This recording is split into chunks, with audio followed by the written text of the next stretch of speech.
오늘 이제 구정 명절이 끼어 있습니다. 그래서 사실 이제 최근에 와서 우리는 이제 양력을 중심으로 이렇게 하기 때문에 음력에 대해서 뭐 크게 이렇게 중요하게 생각하지 않습니다만은 얼마 전까지만 해도 사실 우리나라는 음력설을 이렇게 셌었습니다. 그래서 오늘 또 음력으로 말하면 드디어 이제 한 살을 더 먹는 이제 사실 그런 개념이기도 합니다. 그래서 오늘은 이 시간들, 그 세월들을 어떻게 사용해야 될 것인지, 인생을 어떻게 살아가야 될 것인지에 대해서 말씀을 나누고 싶습니다. 그래서 이전과 다른 세월, 이전과 이후로 구별할 줄 아는 세월을 살았으면 좋겠다 하는 제목으로 말씀을 잡았어요. 오래전 어느 날이었습니다. 우리 집 아이들이 TV를 보다가 일시 정지 기능을 눌렀습니다. 그리고 이제 우리 애들은 무언가 그 사이에 또 뭐 다른 걸 좀 하고 싶었던 모양이에요. 지나가 버리면 안 되니까. 그랬더니 유재석이 막 뛰어가다가 이렇게 멈춰 섰습니다.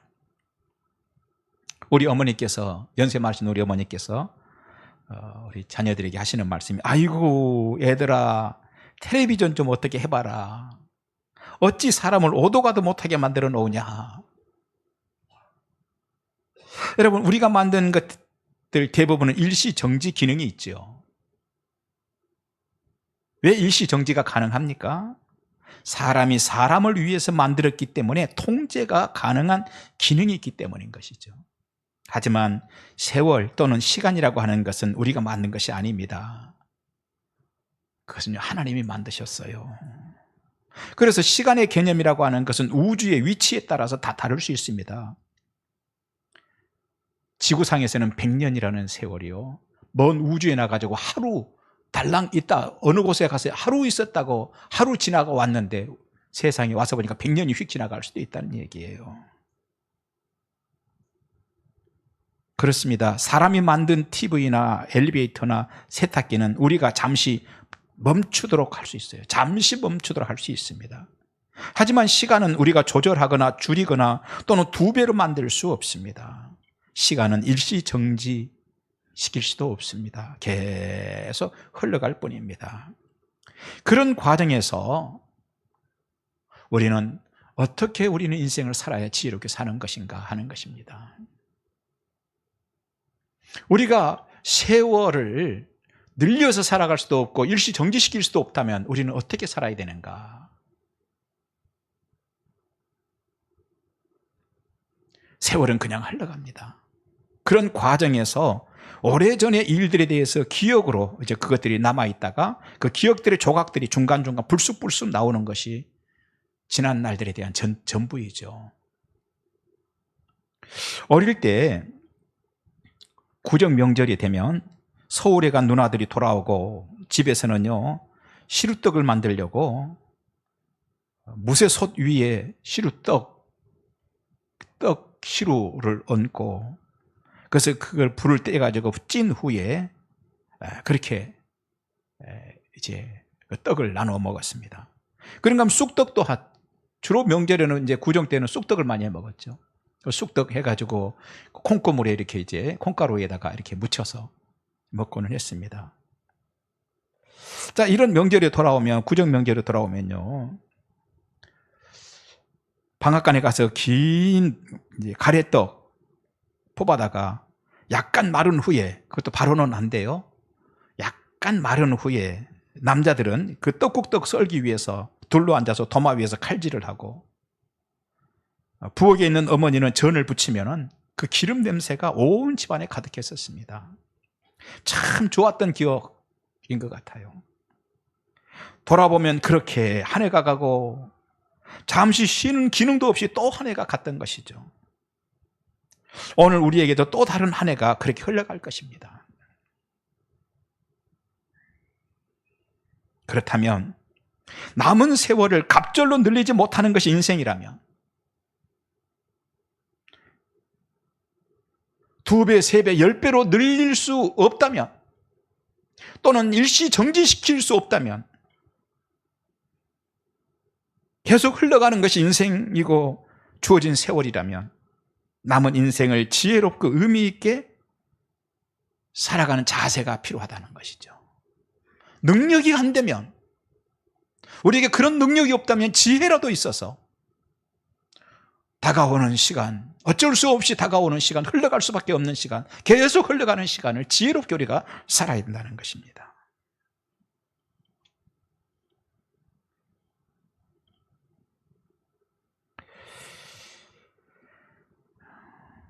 좋은 자세를 가져야 된다는 얘기예요. 그러면 그 좋은 자세라는 게 뭡니까?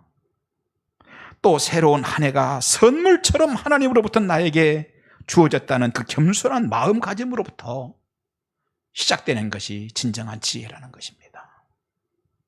당연히 오는 세월이 아니라 하나님께서 나에게 또 1년이라고 하는 세월을 선물로 주셨다는 그 자세로부터 출발이 되는 것이라는 것입니다. 여러분, 이것이 인생을 대하는 좋은 자세입니다. 무엇이나 기초가 잘 되어야 바르게 성장하는 것이죠. 기초가 잘 되면 쉽게 확 무너져버리지 않는 인생집을 지을 수 있는 것입니다. 그렇습니다. 아무리 좋고 뛰어난 것도요, 기초가 바르지 못하면 의미가 없게 되는 것입니다. 그것처럼 또 우리에게 주어진 이 한 해도 마찬가지일 것입니다. 기초가 중요합니다. 그 기초라고 하는 게 뭡니까? 기본적인 인생을 대하는 자세인 것이죠. 당연히 오는 한 해가 아니라, 정지시킬 수 있는 한 해가 아니라, 2배, 3배, 5배로 늘렸을 수 있는 한 해가 아니라 흘러가는 인생이라면 우리는 그 인생에 대해서 어떻게 지혜롭게 써야 될 것인가 하는 것이죠. 그런데 그 자세는 어디서부터 시작된다고 그랬어요? 이 1년은 하나님이 나에게 선물로 주신 것입니다 하는 그 자세로부터 시작되는 것이라는 얘기예요.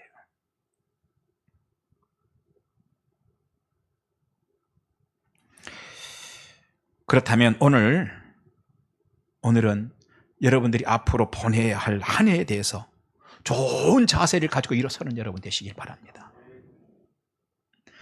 여러분에게 다가오는 한 해를 좋은 자세를 가지고 일어설 수 있는 여러분이 되시기를 주님으로 축원합니다. 오늘 우리는 에릭 프롬의 말에 귀를 기울일 필요가 있습니다. 미국의 정신분석학자이며 사상가인 에릭 프롬은요, 마지막 책인 소유냐 삶이냐에서 인간의 삶을 2가지 형태로 분류를 했습니다. 하나는 소유에 의한 삶과 또 하나는 존재에 의한 삶입니다. 즉 여러분이 to have의 문제에 집중하고 살 것인지, 아니면 to be의 문제를 집중하고 살 것인지,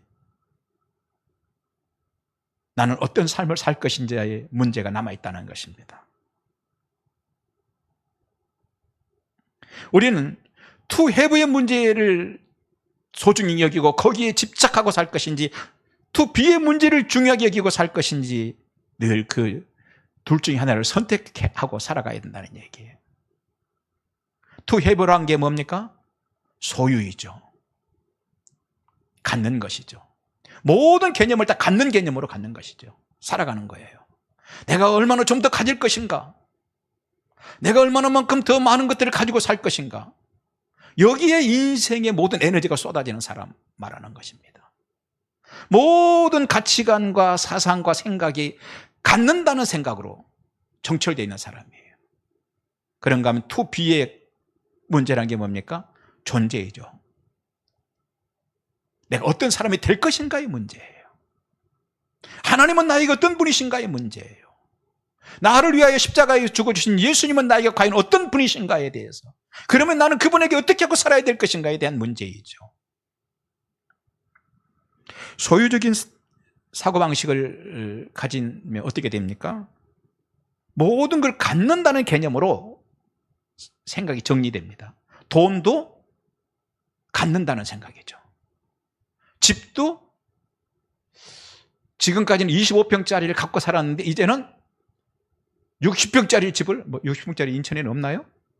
좀 있으면 어때요? 그렇죠? 60평이라고 합시다. 크게 60평짜리를 갖고 살 것인가? 갖는 문제죠. 갖는다는 생각이에요. 권력을 가질 것인가의 문제. 그래서 나는 권력을 하나도 가진 게 없어. 나는 권력을 가졌어. 명예도 가질 것인가의 문제로 해석을 한다는 얘기예요. 자, 이렇게 소유 중심의 삶을 살게 되면 이런 사람들은 어떤 삶의 특징이냐면요, 자신이 설정한 목표, 소유라고 하는 측면에서 자기 자신이 설정한 목표에 집착하고 산다는 겁니다. 모든 관심과 에너지가 거기에 딱 간다는 거예요. 내가 소유하는 목표, 소유하고 싶은 목표, 온전히 거기에 인생을 쏟아붓고 모든 관심이 거기에, 시각이 거기에 집중된다는 얘기예요. 자, 그에 반해서 존재 우선적인 삶이란 소유보다는 존재 그 자체에 더 의미를 둡니다. 내가 누구인가 고민하죠. 내가 어떻게 살아야 되는가. 우리 가족은 어떤 사람인가 나에게. 우리 아내는 나에게 어떤 존재인가. 우리 남편이라고 하는데 어느 날 그날 우리 남편이 그날 비 오던 날 우산만 안 씌워줬어도 이 원수를 안 만날 건데, 근데 이 고생 안 하고 살 건데, 이런 관계가 아니라 정말로 진지하게 남편으로서의 그 존재에 대해서 고민하게 되고, 나는 남편에 대해서 어떻게 하고 살 것인가, 우리 자녀들은 또 어떤 관계인가, 이런 것들에 더 의미를 둔다는 것입니다. 그래서 내가 어떤 설정한 어떤 소유를 하기 위한 목표도 중요하지만, 그보다는 이런 사람들은요, 뭐를 더 중요하게 여기냐면 옳음에 포커스를 맞춘다는 겁니다. 과연 내가 이렇게 해도 옳은 것인가, 이게 이렇게 하는 것이 옳은 것인지. 그리고 이런 사람들에게는요, 얼마만큼 내가 소유하고 살 것인가가 중요한 것이 아니라 사람이 중요하다는 얘기예요. 그런데 이 두 가지의 삶은요, 조금 혼란스러워요. 오늘 설교가 참 뭔가 있는 것 같은데 참 이해가 안 돼요. 정확하게 좀 얘기를 한번 해봐 주세요. 그러면 이 이야기에서 구별이 가능해질 것입니다. 길가 어딘가에 조그마한 꽃이 한 송이 피었습니다. 아주 예쁜 꽃이 피었습니다. 그런데 소유 중심의 삶을 사는 사람은 어떻게 합니까? 그것을 자신이 소유하고 싶어 합니다. 자신이 가지고 싶어 해요. 그래서 자신의 집에도 저걸 꼭 하나 좀은 가지고 좀 살고 싶은 거예요. 그래서 그걸 좀 가지는 것이 하나의 삶의 목표가 됐어요. 자, 최근에 내가 목표가 마땅치 않았는데 저 꽃을 우리 집에 갖다가 두는 게 삶의 목표야. 지금 꽃이라고 했지만 이게 이제 아파트가 될 수도 있고요, 이게 학위가 될 수도 있고요, 또 우리가 살아가면서 어떤 많은 것들이 될 수 있겠죠. 그래서 그것이 하나의 목표가 됩니다. 그래서 그것을 사거나 선물을 받거나 하는 목표가 선명하고, 그 살 수 있으면 좋겠죠. 또 선물 받으면 좋겠죠. 그래서 사기 위해서 집중하고 사기 위해서 인생에 열심을 내고, 그러면서도 피곤한지도 모르고 그냥 기쁨으로 살아가는 거죠. 이걸 사기 위해서. 그런데 이것을 사거나 선물 받은 기회가 없다면, 심지어 어떻게 해서라도 그걸 갖고 싶은 마음이 생기느냐면, 이건 조금 더 조금 한 단계 더 넘어가는 거겠죠. 그 꽃을 꺾어서라도 우리 집에 갖다 놓고 싶은 거죠. 뿌리째 뽑아가지고 화분에 담아서라도 우리 집에 갖다 놓고 싶은 삶이죠. 자, 반면에 그 꽃 한 송이를 그대로 두고 늘 지나가면서 보고 향기도 맡는 그런 사람은 존재 중심의 삶을 사는 사람이다라고 얘기할 수 있어요. 왜 그렇게 합니까? 그냥 두고 늘 그걸 보고 그냥 자기가 갖는다는 개념이 아니라 늘 그걸 두고 거기에 다닙니까? 그렇게 하면 더 많은 사람들이 유익이 있다고 생각하기 때문인 것이죠. 그리고 그렇게 하는 것이 옳다고 생각하기 때문에 그러는 거예요. 두 사람에게는 분명한 차이가 있습니다. 소유적인 삶을 사는 사람들은 자신의 집에도 그런 꽃 하나를 가져야 행복합니다. 심지어 그것을 꺾어서라도 자기가 소유하고 싶어 합니다. 그렇게 되면 그것을 꺾어버리는 순간 향기도 없고 말라가는 죽은 꽃을 소유하게 되는 것입니다. 하지만 존재 우선으로 사는 사람은 당장의 꽃 한 송이를 소유하지는 못해도, 내가 갖지는 못해도 언제든지 더 많은 사람들이 향기를 맡을 수 있는 결과를 만들어내는 것입니다. 때문에 대부분 사람들은요, 소유적인 삶이 아닌 존재 우선적인 삶을 원합니다. 나 그렇게 살고 싶어요. 하지만 그렇게 되려면 그야말로 대전환이 일어나야 되는 것이에요. 인간 본성으로는 쉽지 않다는 얘기예요. 문제는 우리 인간에게는 그런 전환이 쉽지 않다는 것입니다. 하지만 하나님은 우리를 그렇게 바꿔주시는 힘이 있으신 것을 믿으시기 바랍니다. 하나님께서는요, 우리 인간을 대전환을 시켜주실 수 있는 힘이 있으신 분이세요. 그래서 성경에 수많은 사람들이 하나님을 만나고 그런 길을 갔던 것입니다. 그 말은 성경에 수많은 사람들이 그런 전환을 이루고 살았다는 얘기예요. 그 대표적인 인물은 오늘 본문의 아브라함입니다. 아브라함은 고대 문명의 발상지이면서 가장 풍성하고 비옥한 티그리스 강이 있는 갈대아 우르에서 태어났습니다. 그곳에서 소유 중심의 삶을 잘 살고 있던 아브라함에게 하나님께 나타나셨습니다. 그리고는 너는 너의 본토 아버지를 떠나 내가 네게 지시할 땅으로 가라 하셨습니다. 하나님께서는 아브라함이 하나님의 사람이 되고, 아브라함이 하나님의 사람이 되고 하나님이 주시는 시간 속에서 살기를 원하셨습니다. 그래서 세계사에 위대한 그의 발자취를 남기는 것을 원하셨던 것이죠. 그때 아브라함이 어떻게 합니까? 하나님을 하나님으로 받아들입니다. 내가 괜히 그냥 지나가면서 그냥 쓸데없는 거 한번 봤나 봐. 이게 뭐야? 이렇게 하지 않고 하나님을 하나님으로 받아들였습니다. 그리고 그 일을 시행하죠. 고향을 떠납니다. 이건 순종이었습니다. 그 순종은 인생의 대전환이 일어날 수 있도록 했던 것이죠. 그 결과 그는 평생 하나님이라는 존재 중심의 삶을 살았습니다. 모든 사람들이 자기 판단을 기준으로 삼고 살았는데 아브라함은 하나님이 주신 약속을 기준으로 삼고 그걸 붙들고 살 수 있었던 사람이 됐던 거예요. 즉 하나님 중심의 삶을 살 수 있었다는 얘기입니다. 그리고 오늘날도 그의 후손들이 큰 복의 근원이 되었습니다. 세계 정치, 경제, 사회, 문화 각 부분에서 최고의 두각을 나타내고 있는 것입니다. 하나님을 받아들임과 순종하는 것이죠. 하나님을 받아들이는 것과 순종하는 것이죠. 이 두 가지에는 하나님이 예비하신 인생의 새로운 길이 준비되어 있었습니다.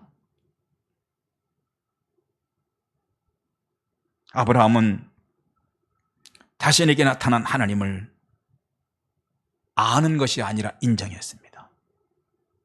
사랑하신 여러분, 오늘 제가 여러분들에게 묻고 싶은 것이 그것입니다. 여러분들은 하나님을 알고 있습니까? 아니면 창조주 하나님을 인정하십니까? 오늘 여러분 하나님에 대해서 많이 들어서 알고 있습니까? 아니면 오늘도 여러분의 죽고 사는 문제를 실제로 결정하시는 분이 있는 것을 인정하고 있습니까?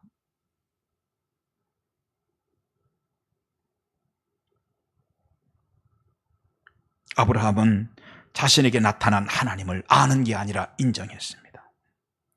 그리고 그 하나님께 순종합니다. 오늘도 소유 중심의 삶에서 존재 중심의 삶으로 대전환을 원한다면 이 두 가지가 있으면 가능해지는 것입니다.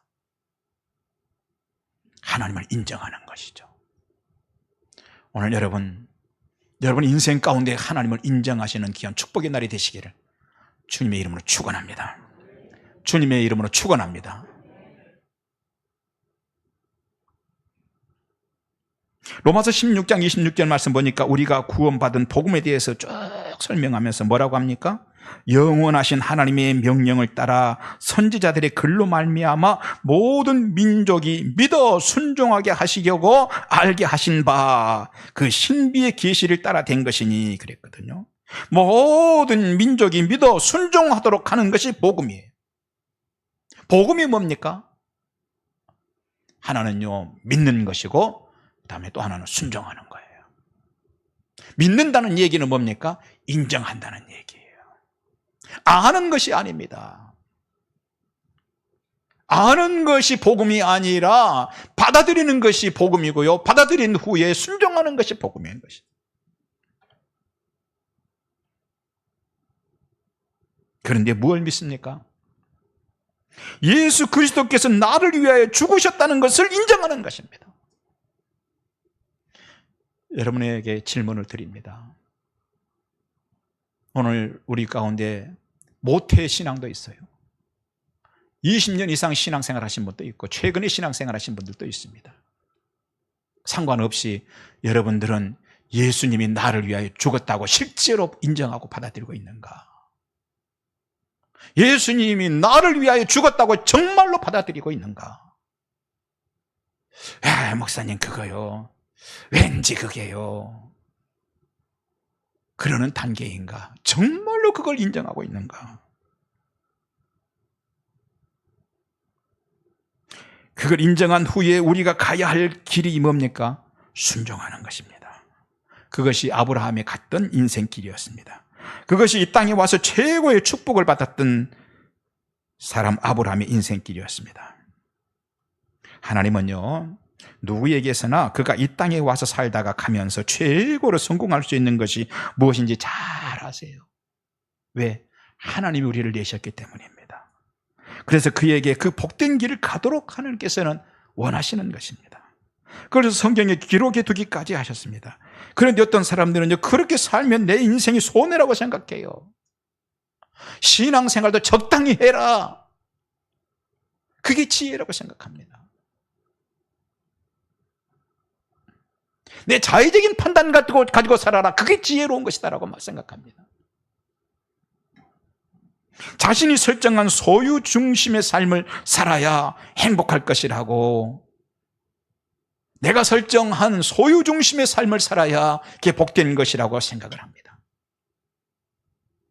그리고 그런 생각을 쫓아 살아가려고 몸부림을 치고 애를 씁니다. 밤도 낮도 없이 들고 뛰어다닙니다. 그런데요, 그렇게 살다가 자신의 인생을 마쳐갈 때쯤 되면요, 자신의 인생에 대해서 가슴 아파해요. 그때에서야 돌아보면서 내가 인생을 왜 이렇게 살았나 싶어요. 아니, 거기까지 갈 필요도 없어요. 문득문득 나는 왜 이렇게 살고 있지? 허무가 밀려옵니다. 살아왔던 모든 것들이 무너져버리고 앞으로 살아갈 힘마저 잃어버리게 되는 것이죠.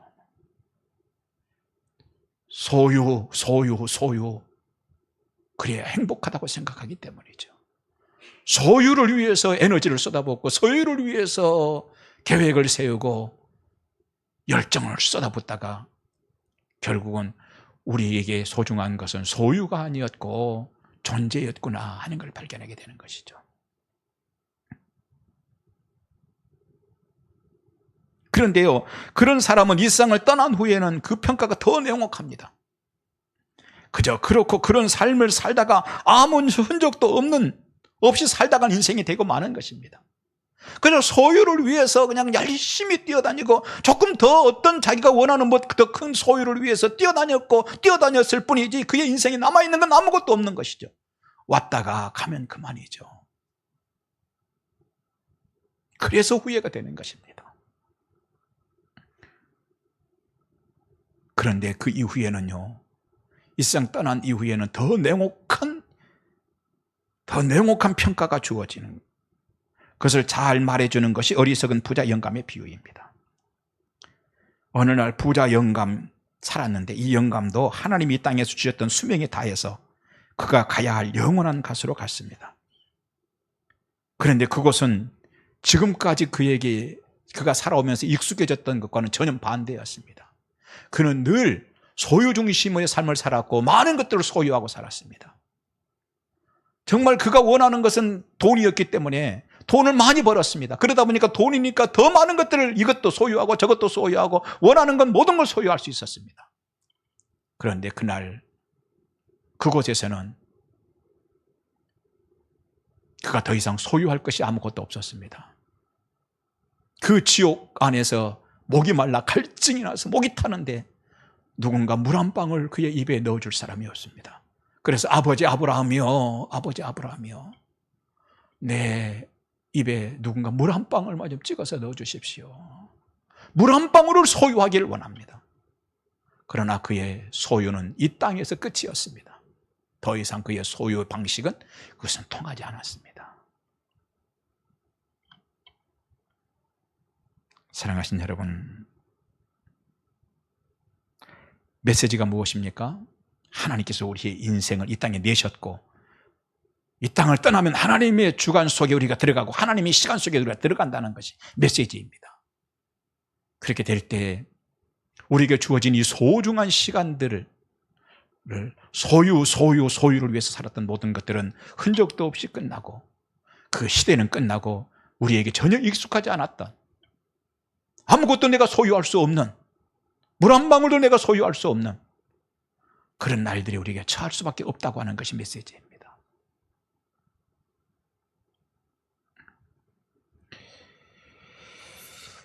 하나님께서는 우리에게 그런 인생 살지 않도록 하시기 위해서 우리가 시간을 2배, 3배, 10배로 늘렸을지 쓸 수 없다면, 그리고 시간이 그냥 흘러가는 시간이라면 지혜롭기라도 해라는 것입니다. 그래서 지혜로운 인생을 살다 오라고 하나님께서 오늘 이 명절을 맞이하는 이때쯤에 이 말씀을 지금 주시고 계시는 것입니다. 그 일을 위해서 우리는 시간과 세월에 대한 다른 시각과 다른 정의를 가지라고 오늘 본문은 계속 말씀을 주고 있습니다. 시간은 어제나 오늘이나 같은 시간이죠. 또 내일도 같은 시간일 것입니다. 그것은 하나님이 주신 시간들입니다. 여기서 중요한 것이 있습니다. 우리 인간은 시간을 둘로 나눌 수도 없는 존재들입니다. 또 쪼개어서 2배로 사용할 수도 없고요, 10배로 사용할 수 없습니다. 그런 존재들이죠. 그 일은 하나님만 하실 수 있습니다. 그런데 우리는 시간을 나누지는 못할지라도 같은 날 같은 시간을 나누어서 생각할 수는 있다는 것이에요. 이전과 이후로 나누어서 생각할 수는 있습니다. 지난 날과 앞으로로 나누어서 생각할 수는 있습니다. 지난 날 우리의 삶을 소유 중심의 삶을 살았다면 이제는 내가 소유 중심의 삶이 아니라 존재 중심의 삶을 살겠다고 우리가 그 시간을 지혜롭게 결심하고 그런 시간들로 메꿔갈 수는 있다는 것입니다. 그건 하나님께서 우리에게 주신 선물입니다. 왜 하나님은 그런 선물을 주셨습니까? 새로운 각오와 새로운 변화의 기회를 주시기 위해서입니다. 여러분에게도 1년이 주어졌고 우리 교회에도 1년을 하나님이 주셨습니다. 사실 그 시간이 앞으로 얼마나 힘든 시간들일지 아니면 형통할지는 아무도 알 수 없습니다. 그러나 분명한 것이 있습니다. 하나님은 지난 1년 동안 우리를 여기까지 인도하신 것은 분명합니다. 그리고 오늘 본문을 통해 우리에게 새로운 시간을 새롭게 시작하라는 명령을 내리고 계시는 것입니다. 그것은 소유 중심의 삶이 아닌 존재 중심의 삶을 살라는 것입니다. 존재 가운데 가장 탁월한 존재는 하나님이십니다. 그 하나님 중심으로 살라는 것입니다. 본문의 주인공 아브라함은 그 일을 위해서 2가지를 했습니다. 하나는 하나님을 자신의 하나님으로 받아들였습니다. 하나님을 자신의 하나님으로 받아들였습니다. 그리고 2번째는 그의 말씀에 순종했습니다. 우리도 마찬가지입니다. 그 일을 위하여 오늘도 하나님을 받아들이십시다. 옆에 분들과 인사하십시다. 하나님을 인정하십시오.